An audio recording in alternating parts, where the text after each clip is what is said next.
Thank you, Governor.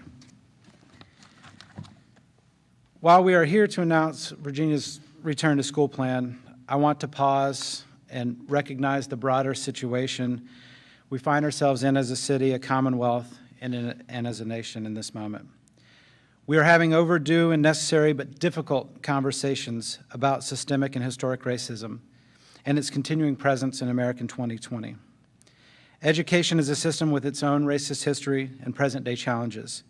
And as the agency responsible for schools, we remain committed to tackling these conversations and necessary policy changes to ensure that the color of a student's skin doesn't dictate the education opportunity that they have access to.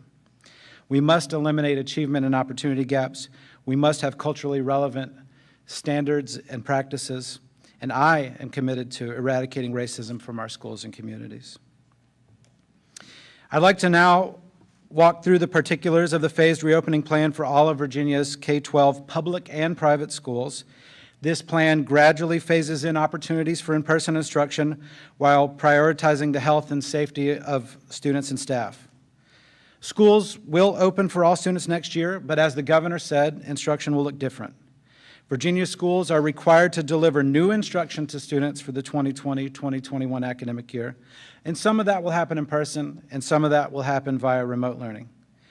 Virginia's return to school plan aligns to the governor's reopening phases within the Forward Virginia Blueprint. It scales up opportunities for in-person instruction beginning immediately. It focuses on the health, social, emotional, and physical well-being of our students and staff, and it prioritizes the needs of our most vulnerable learners for whom in-person instruction is most essential and remote learning was the most difficult. This approach is equity-focused, but moves us to the end goal of safe in-person instruction for all students. So to reiterate some of what the governor already shared, in phase one, which begins immediately for everyone, but obviously many of our communities have moved on to phase two, special education and childcare for working families can be done in person. We've heard from our community significant concerns about the needs of our students with disabilities and the need to get those students back into their services and programs immediately. And so that's allowed in all schools. We move to phase two, where the programs for students with disabilities and childcare for working families is expanded upon with options for preschool through third grade students, English learners, and summer camps in school buildings. And again, we wanted to focus on getting education to our earliest learners because of the challenges that they were facing in the remote learning environment, while also making sure that we could keep them safe.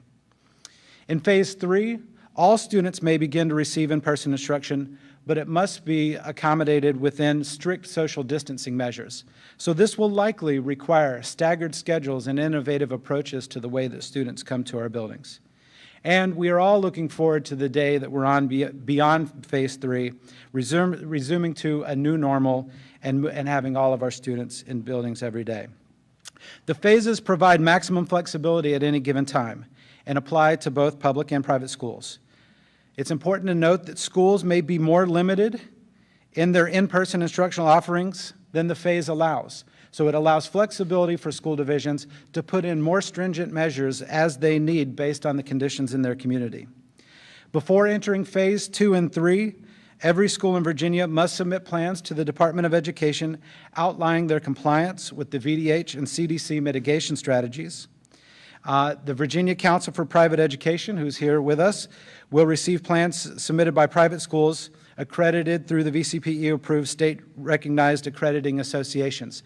But all of those health-related plans will come to the DOE, and we'll work closely with VCPE on those for private schools.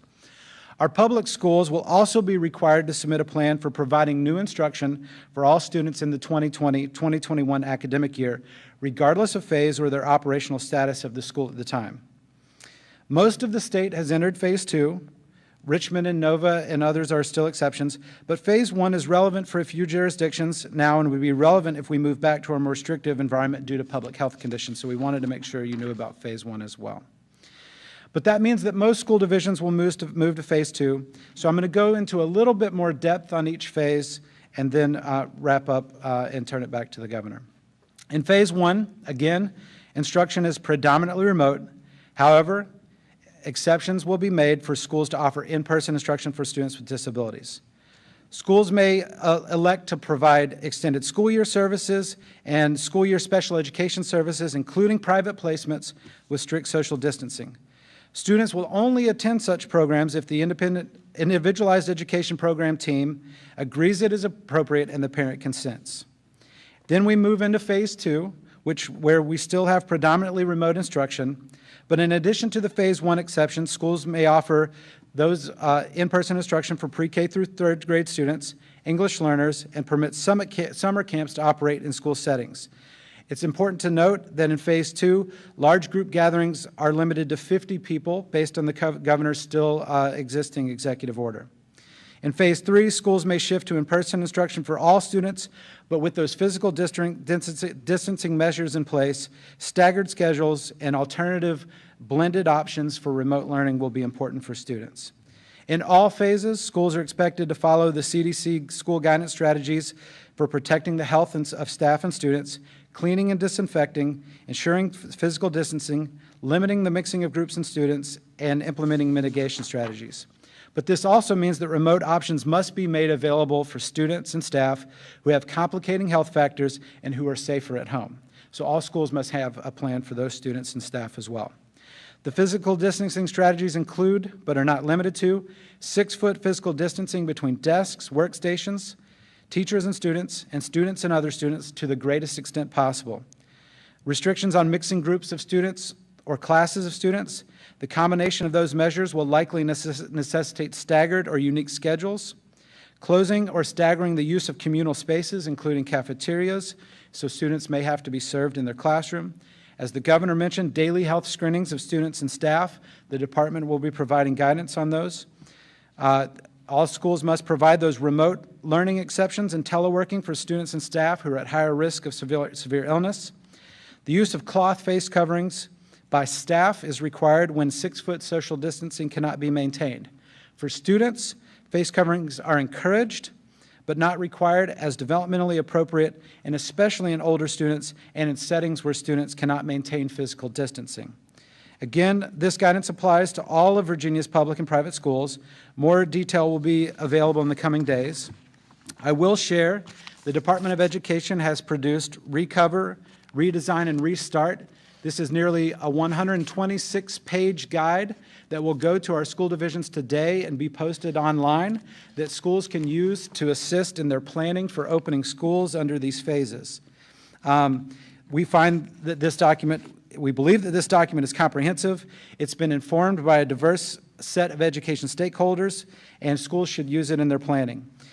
It was created with the guidance of numerous task forces, dozens of teachers, principals, parents, education leaders, superintendents that came together to make this possible from every corner of the Commonwealth. We are confident that this additional guidance will help schools as they develop plans. We know there will be lots and lots of questions on the school opening plans, and so with that, I'll turn it back to the governor. Also posted today from the governor will be the phased guidance for Virginia schools that shares everything that I've shared today in writing, along with a PowerPoint that can easily be accessed to provide that information. Thank you, Governor, and I look forward to any questions. Thank you, Dr.